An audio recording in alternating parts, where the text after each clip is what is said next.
Aquí yace Rafael. Mientras vivió, la naturaleza se vio a sí misma vencida.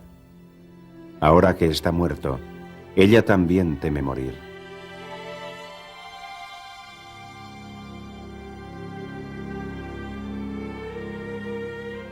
En un tiempo, existía en Roma un grandioso templo dedicado a todos los dioses. Bajo su perfecta y clásica cúpula yacen los restos mortales de un artista que en su corta vida alcanzó un equilibrio excepcional y delicado, una serenidad perfecta, un estilo tan natural como ideal y una belleza atrayente y espontánea. En memoria del antiguo Olimpo, en el umbral de la eternidad, el Panteón es ahora la última morada del más divino de los pintores.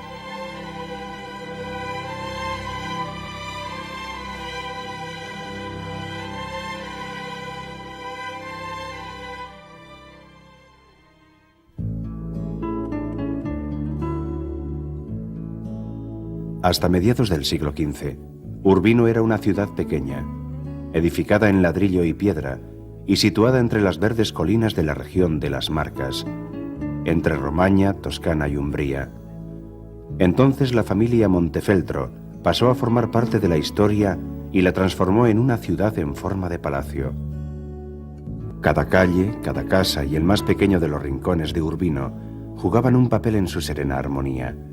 Una armonía en la que las elegantes proporciones, los ritmos arquitectónicos y la relación campo y ciudad parecen espontáneos y naturales. Aún hoy en día son un asombroso ejemplo de un diseño concebido de forma armoniosa. Rafael nació en esta casa, a las 3 de la mañana de un Viernes Santo, el 28 de marzo de 1483. La casa se conserva perfectamente, con su pequeño patio empedrado y ennoblecido por un decorativo pozo. La vieja cocina y las habitaciones enyesadas permanecen vivas con un cierto toque hogareño y acogedor. Incluso aún quedan algunos de sus antiguos utensilios.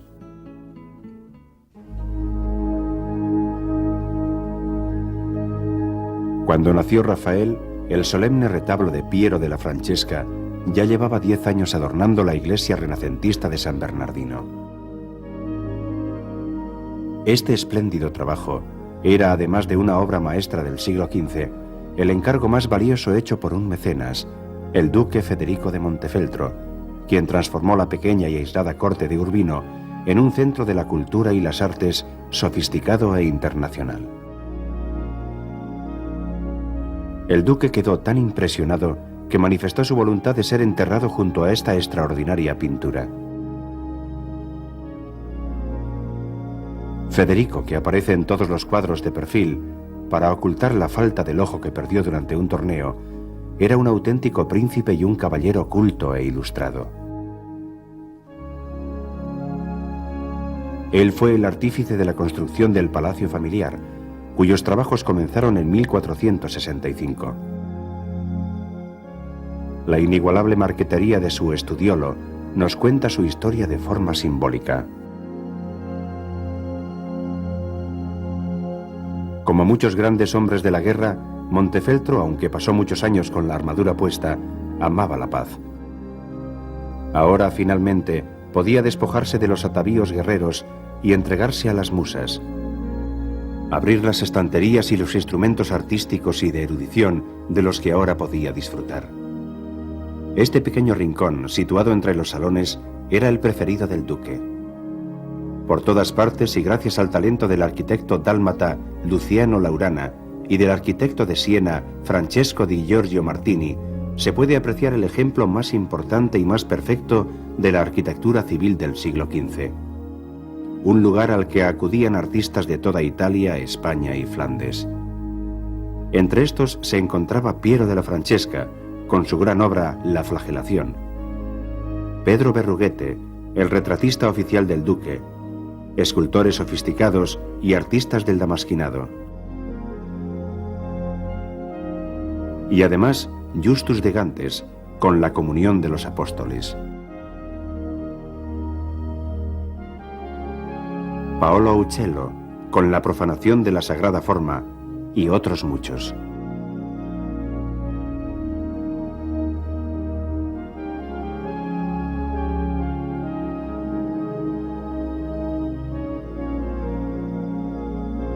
Al igual que en el fascinante y enigmático lienzo con el dibujo de una vista urbana y silenciosa, otra obra maestra de la cultura del siglo XV de Urbino, el Palacio Ducal de Federico de Montefeltro, encarna las maravillas de una ciudad ideal del Renacimiento, donde reina la proporción divina, poniendo medida a la abundancia de la naturaleza.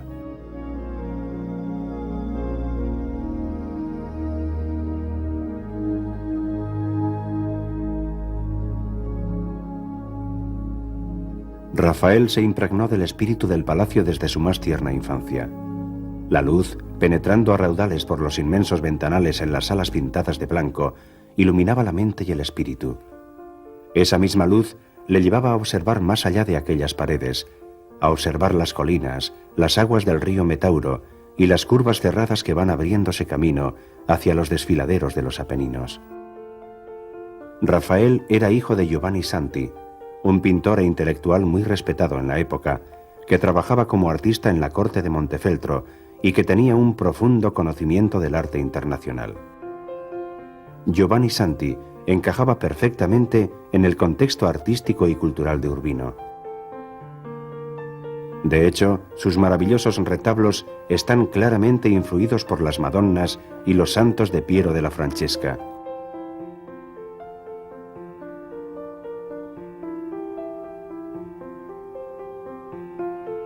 Rafael pasó su niñez entre los salones del palacio y el estudio de su padre.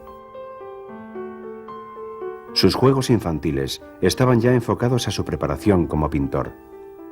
Aprendió cómo manejar un pincel, cómo mezclar los colores y preparar un tablero o una pared para un fresco de su padre. De hecho, un fresco pintado en la pared de la casa donde nació es considerado como una de sus primeras obras conocidas. Representa el delicado perfil de una joven Virgen María acunando a un durmiente niño Jesús. Este retrato también marca el comienzo de una obsesión poética de Rafael por la Madonna y el niño Jesús, un tema que continuamente le hace recordar al artista los dulces y sin embargo tristes recuerdos de las caricias de su madre, que murió en 1491, cuando él solo tenía 8 años y medio. Poco menos de 3 años después, en 1494, Giovanni Santi, que se había vuelto a casar, también murió. A los 11 años, Rafael se encontró solo en el mundo. Aún era un niño, pero ya heredó el estudio de su padre, emprendiendo los primeros pasos de su carrera como artista y entablando una batalla emocional con su madrastra. Este fue el principio de un largo período de estudio y aprendizaje, durante el cual Rafael fue sedimentando su precoz formación en Urbino a través del continuo contacto con el artista más famoso del momento, Pietro Perugino. Fano, una pequeña y deliciosa corte de Malatesta, fue la sede de este paso estilístico. En la iglesia de Santa María Nuova encontramos una Visitación pintada por Giovanni Santi, buen ejemplo de su estilo, y al lado 2 retablos de Perugino, el nuevo maestro de su hijo. En uno está representada la dulce y amable Anunciación, y en el otro, más majestuoso, la muy solemne Sagrada Conversión. En la peana de esta obra, pintada en 1497 y que narra historias pequeñas y amables de la vida de María, se puede apreciar la mano del alumno aún muy joven, pero seguro de sí mismo. Las primeras semillas de una primavera que estaba a punto de florecer.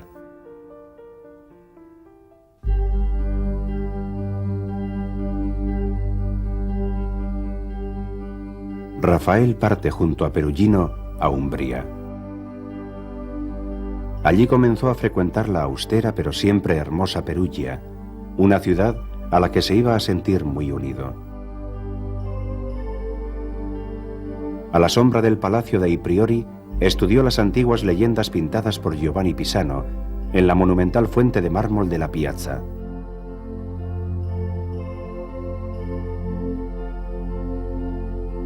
Mientras tanto, su maestro Pietro Perugino completaba su gran obra maestra, la decoración del Collegio del Cambio, sede de los banqueros. Rafael observaba cómo una enorme variedad de frisos y motivos ornamentales florecían hasta casi cubrir por completo todo el espacio disponible.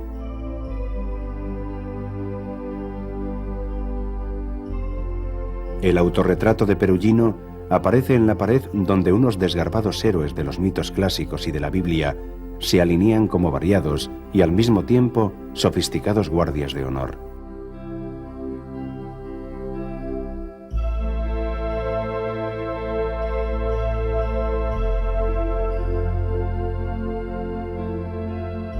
Rafael, al igual que todos los alumnos de Perugino, participó en el proyecto.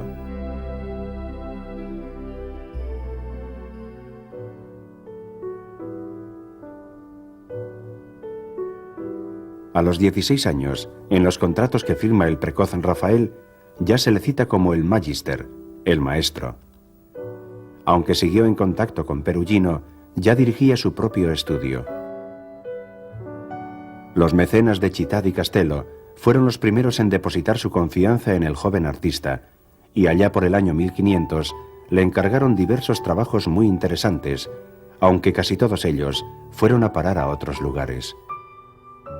No obstante, en el espléndido Palacio Renacimiento que alberga la Pinacoteca Municipal, permanece el estandarte de la Iglesia de la Trinidad, que a pesar de estar mal conservado, mantiene una cierta belleza, sobre todo en la serena escena de la creación de Eva.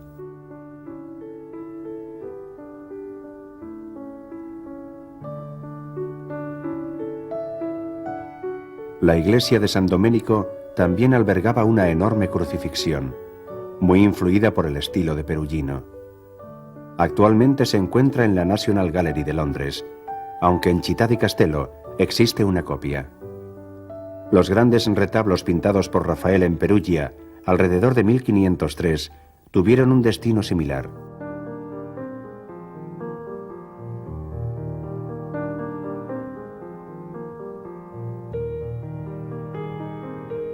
Entre sus torres, palacios y sus austeros muros de piedra, Perugia solemnizaba los primeros signos del Renacimiento con su propia y delicada escuela de pintura.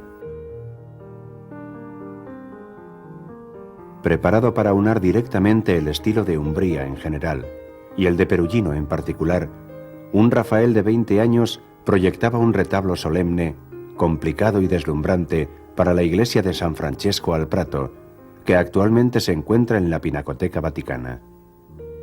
Está claramente dividido en dos secciones. En la parte inferior describe a los apóstoles reunidos alrededor del sarcófago y la parte superior representa la coronación de la Virgen María.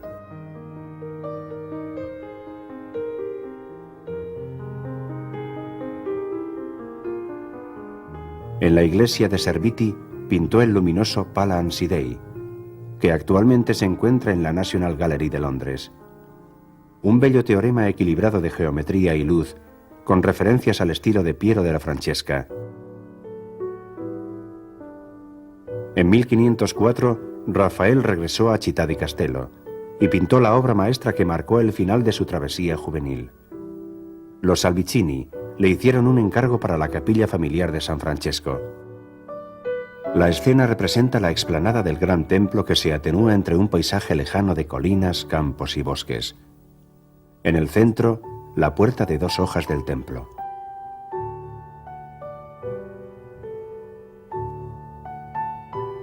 Desposorios de la Virgen, actualmente en la Pinacoteca de Brera, en Milán, es un claro homenaje a Perugino, pero el alumno muestra cómo supera los modelos de su maestro, presentándolos como anticuados. Predomina la delicadeza. La emoción es comedida, incluso en el grupo de los pretendientes, que decepcionados rompen sus bastones. Está firmado y fechado por Rafael en una hermosa letra clásica, donde se denomina a sí mismo como Urbinate, o de Urbino.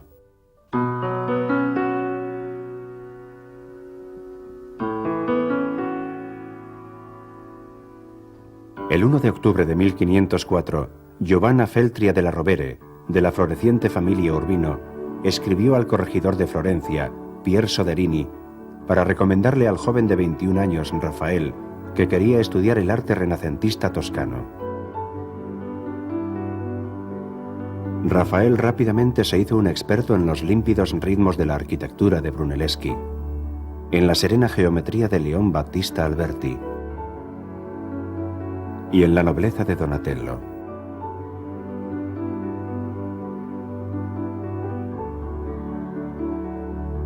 La obra que mejor expresa las fuertes ambiciones políticas y civiles de la República Florentina es el David de Miguel Ángel, una obra maestra monumental que fue erigida en el exterior del Palacio Vecchio, poco antes de que Rafael llegara a Florencia. En la cámara más solemne de ese mismo edificio, Rafael fue testigo del enfrentamiento entre Leonardo y Miguel Ángel, que por entonces estaban ocupados creando dos escenas de batallas. Tristemente, ambas se perdieron para la historia. Una representaba un enfrentamiento entre jinetes y la otra un estudio de desnudos viriles y atléticos. Ambos se realizaron bajo la dirección artística de Pier Soderini.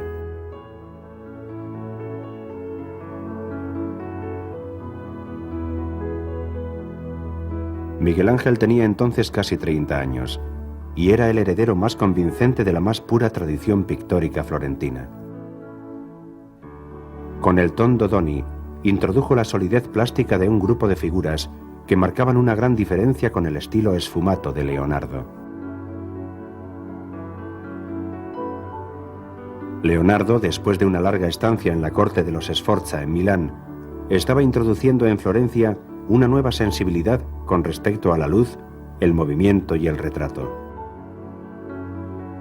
El viejo maestro de 50 años, que por entonces estaba pintando la Mona Lisa, se convirtió en un punto de referencia durante los primeros años de Rafael en Florencia, gracias a su talento para captar la fugaz expresión que revela la verdadera alma del retratado.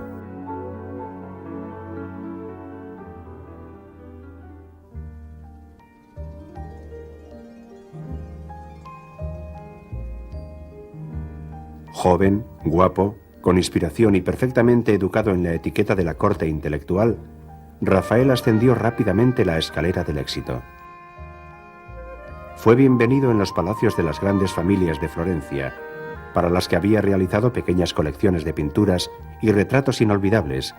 Parte de ellos se conservan en el Palacio Pitti de Florencia. Un ejemplo de aquellos mecenas es la pareja formada por Angelo Doni y Maddalena Strozzi, que habían encargado a Miguel Ángel el tondo Doni. Sus bustos de damas atractivas y misteriosas muestran un indicio de aproximación a Leonardo. La embarazada fue por primera vez pintado sobre un fondo negro. Y la elegante dama del unicornio, donde la dama sostiene al unicornio, un símbolo de la pureza, como si fuera un gato.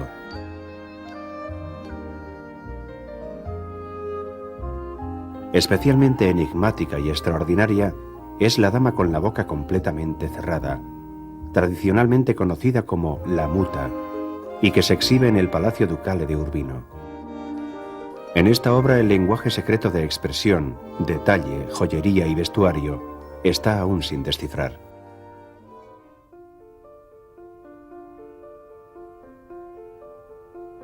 Rafael empezó a trabajar para las mismas familias florentinas en una serie excepcional de Madonnas pintadas sobre madera. Todas aquellas sofisticadas familias estaban muy al día en cuestiones de arte. Con sus sonrisas hermosas, naturales y serenas, Rafael nos introduce en una serie extraordinaria de variaciones sobre el tema más famoso y popular de la historia de la pintura.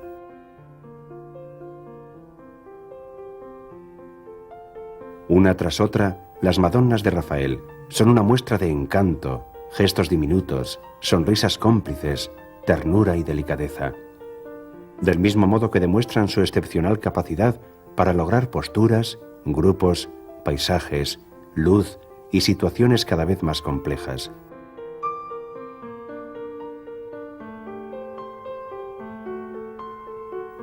Rafael acabó bruscamente su ajetreado período florentino con la inacabada, trémula y completamente nueva Madonna del Baldaquino, para la Basílica del Santo Espíritu.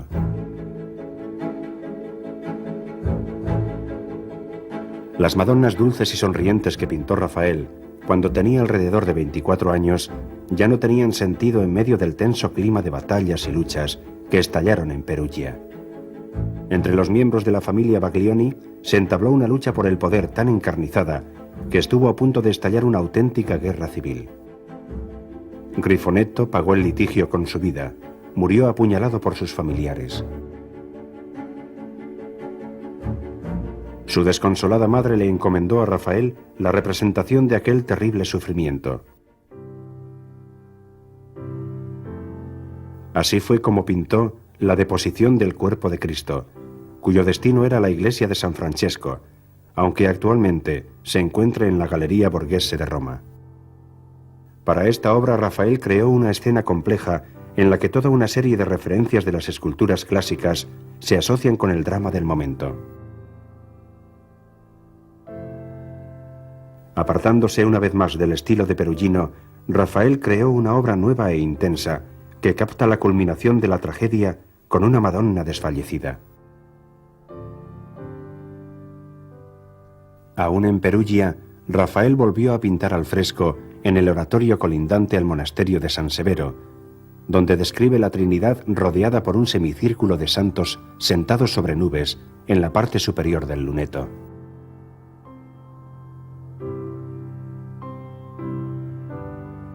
Algunos años después, Perugino, ya claramente superado por su alumno, añadió los 6 santos de la parte inferior.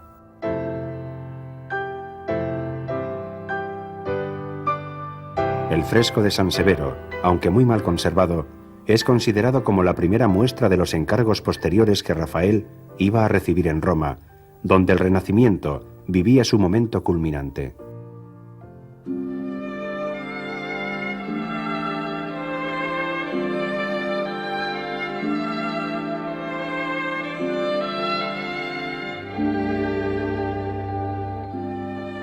Rafael llegó a Roma en 1508, a la edad de 25 años.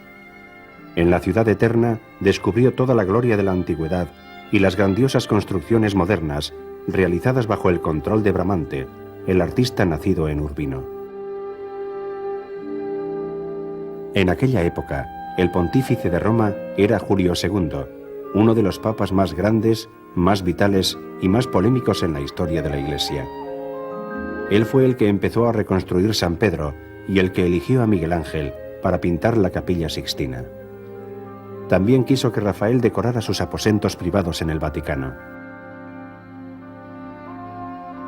Rafael comenzó las estancias en 1508 y se concluyeron después de la muerte del pintor, un conjunto de aposentos de los más hermosos del mundo.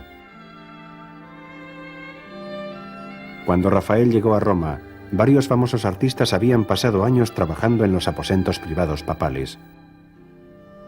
Julio II reconoció el gran talento del joven pintor y en un típico gesto autoritario hizo destruir todo el trabajo anterior y dejar toda la reconstrucción en manos de Rafael. El primer aposento o estanza había sido anteriormente el estudio privado del Papa. Sobre la pared destinada a los libros de teología, Rafael pintó el grandioso Disputa del Sacramento.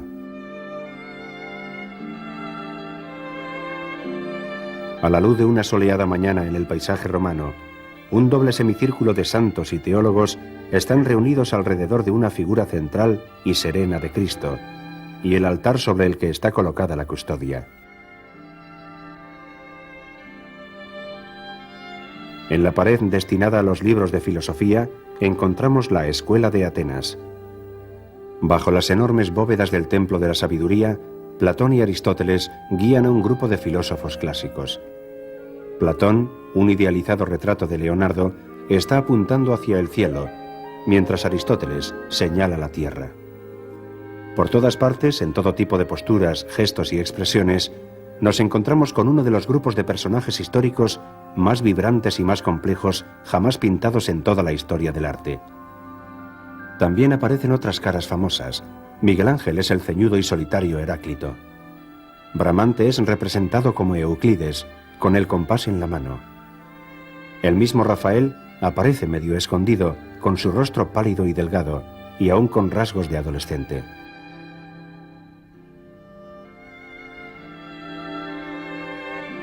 Para las obras de poesía, Rafael escogió una visión del monte Parnaso, con las 9 musas y Apolo tocando el arpa. Es como si Apolo, coronado por laureles, estuviera invitando a las poetas de todas las épocas a bailar todos juntos en el jardín de la eternidad. Rafael trabajó en la estanza de la Señatura hasta 1511, y su fama iba aumentando día a día. Por entonces dirigía el estudio más concurrido de Roma, con toda una generación de artistas que aprenden a su lado el oficio y a asumir proyectos cada vez más complicados. Una comparación de las obras realizadas durante este período demuestra de forma excepcional cómo cambia el lenguaje figurativo de Rafael. También recibió un encargo muy prestigioso de Agostino Chigi. El increíblemente rico banquero de Siena se había trasladado a Roma, y allí, a orillas del Tíber, se construyó una fabulosa villa. Esta iba a ser conocida como Villa Farnesina y fue decorada por maestros de la talla de Baltasare Perucci, Sodoma o Sebastiano del Piombo. En 1511, inspirándose en los mitos clásicos, Rafael pintó un fresco del Triunfo de Galatea, una vuelta a través de la pintura a un episodio de la Metamorfosis de Ovidio.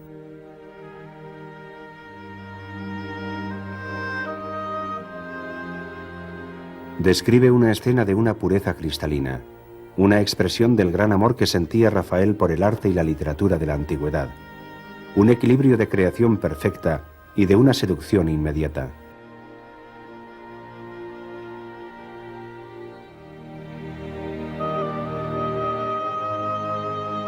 Sobre una concha arrastrada por delfines, inundada por flechas arrojadas por unos risueños cupidos, la hermosa ninfa se dirige a Polifemo, el gigante fiero y salvaje, que está al lado de Sebastián.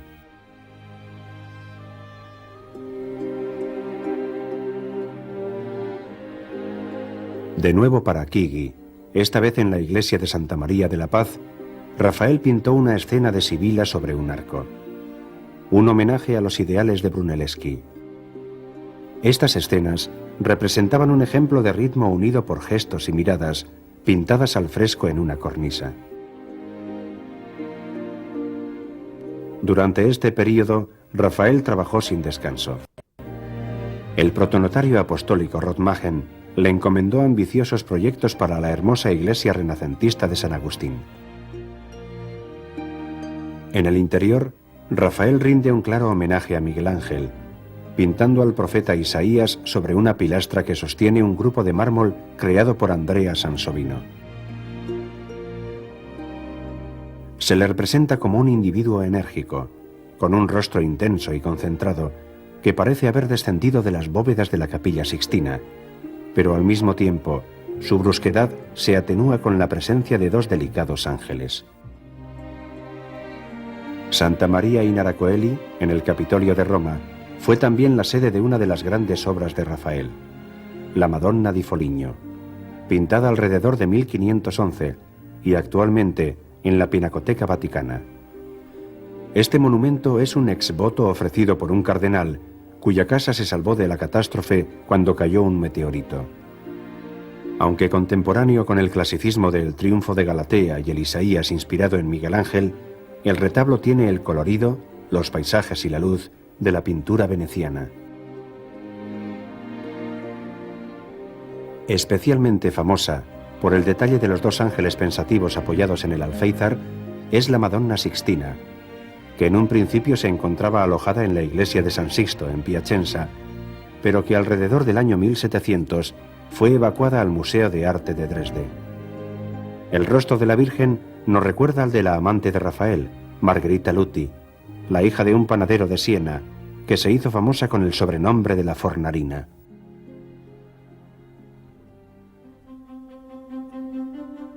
La nobleza del mundo antiguo, el poder de Miguel Ángel, el color de los venecianos y sobre todo una nueva y dramática energía eran las características principales del estilo de Rafael a los 30 años, cuando comenzó a trabajar en la segunda estanza del Vaticano, que empezó en 1511 y acabó en 1514, un año después de la muerte del Papa Julio II.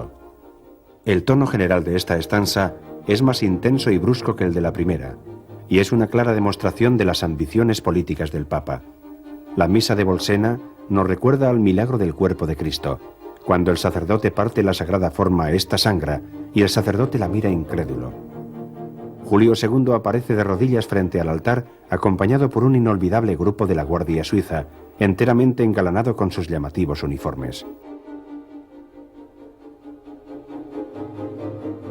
La escena que da nombre a la habitación ilustra un pasaje de la Biblia en el que el profanador Heliodoro es expulsado del templo por 3 criaturas celestiales. La luz brillante aumenta la naturaleza tensa y violenta del fresco, que alude a la divina intervención para proteger a la Iglesia del peligro. Aquí también el Papa Julio II juega una parte activa en la escena. En 1513, cuando Rafael estaba pintando la estanza de Heliodoro, murió Julio II. El extraordinario fresco La Liberación de San Pedro, un milagro de magia luminosa, de efectos nocturnos, de emociones silenciosas, es probablemente un homenaje a la muerte del Papa y al abandono de su prisión terrenal.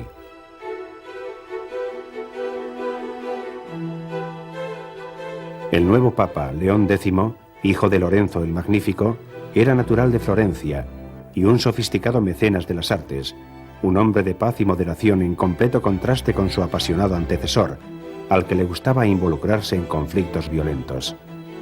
Rafael conocía muy bien el carácter de León X y unos años después le rindió homenaje pintándole en un grandioso retrato de una exactitud impresionante. Dicho cuadro se encuentra ahora en la Galería de los Uffizi. León X hojea con mano experta una preciosa Biblia, mientras 2 cardenales observan detrás de él. La pintura es una llamarada de púrpura, miradas brillantes y emoción.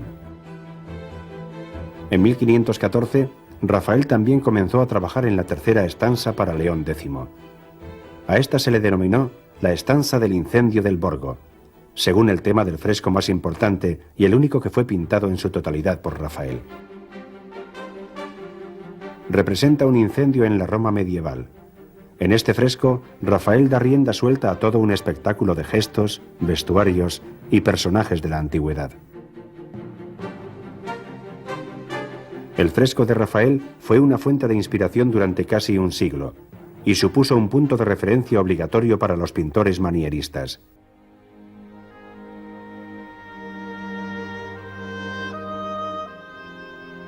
Rafael trabajaba sin tregua. Su papel intelectual se había ampliado para abarcar nuevos horizontes, como la arquitectura, el estudio de la arqueología y la conservación de la herencia artística y la organización de piezas decorativas cada vez más ambiciosas. Un ejemplo elocuente de esto último es el nuevo encargo de Agostino Chigi. En la misma villa, a orillas del Tíber, en donde años antes había creado el Triunfo de Galatea, Rafael coordina ahora la realización de frescos ornamentales, dirigiendo a su equipo en la ejecución de los frescos en la Loggia de Cupido y Psique, que decoraron con gran cantidad de dioses.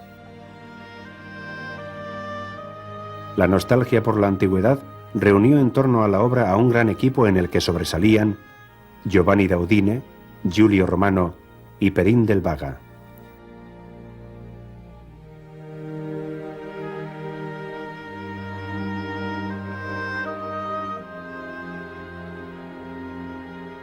Para la capilla funeraria de Chigi, en Santa María del Popolo, Rafael creó un diseño imaginativo y audaz. Decoró las tallas de la cúpula con brillantes mosaicos, además de dirigir la obra escultural y arquitectónica de todo el monumento. Un proyecto en el que no se escatimó la utilización de abundante mármol y otros materiales muy costosos. Rafael dejaba cada vez más la ejecución de sus proyectos en manos de sus alumnos, mientras él se concentraba en la labor creativa de sus trabajos y en la realización de sus maravillosos dibujos. Sin embargo, todavía siguió realizando con sus propias manos algunas grandiosas obras maestras, que son un hito en la historia del arte. Por ejemplo, el fabuloso bodegón de instrumentos musicales en el Éxtasis de Santa Cecilia, actualmente en la Pinacoteca Nacional de Bolonia.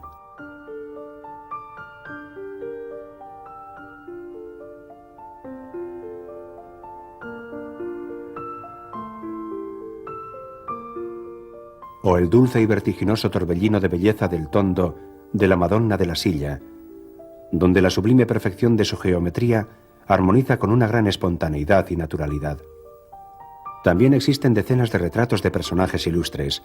Todos ellos parecen mantener una conversación directa con el que los está observando, como Baltasar Castiglione, de apariencia amable. El dinámico Fedra Ingirami, el joven y sofisticado cardenal. Rafael también pintó su propio autorretrato en el que aparece con un amigo. La cara ovalada y enmarcada por una barba corta y oscura. Y finalmente nos encontramos una vez más con el rostro risueño de la Fornarina, un cuadro de una seducción comedida. Rafael firmó este retrato especial sobre la cinta que su amada portaba alrededor de su regordete brazo, casi como si fuera una caricia.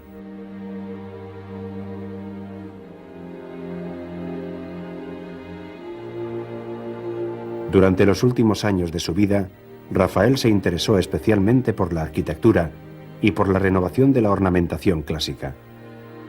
Un proyecto suyo, parcialmente terminado, es la espléndida Villa Madama, en Roma. Todas las salas están decoradas con maravillosos estucos y frescos, directamente inspirados en la Domus Aurea, de Nerón, y en otras excavaciones arqueológicas.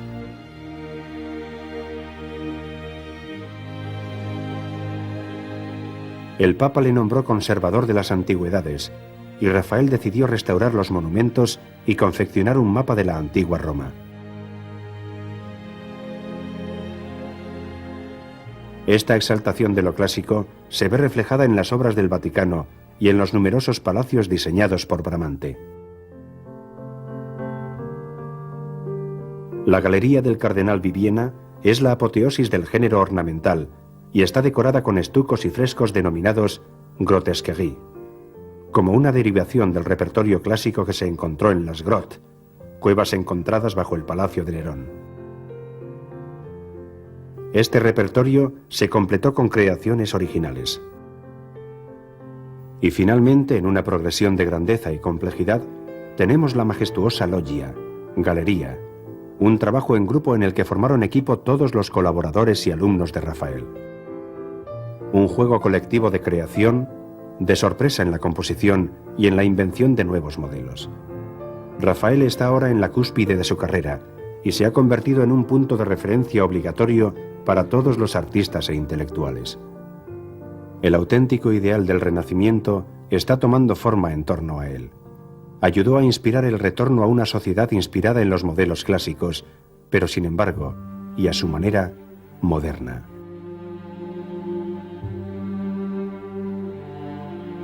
Pero el destino estaba a punto de abatirse sobre este artista elegido por los dioses.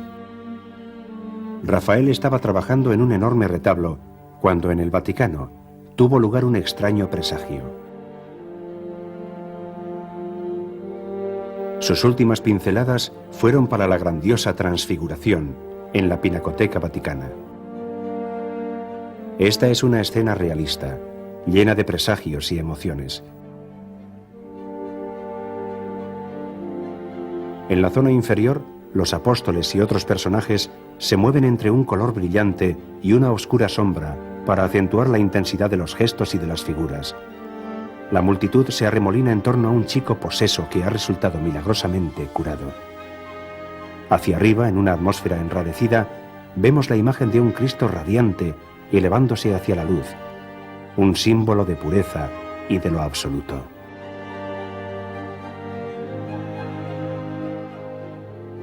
En abril de 1520, un Viernes Santo, se abrió una grieta en los palacios, al igual que las cortinas del templo se partieron en dos cuando murió Cristo. Afectado por una misteriosa fiebre, Rafael murió aquella noche, a la edad de 37 años.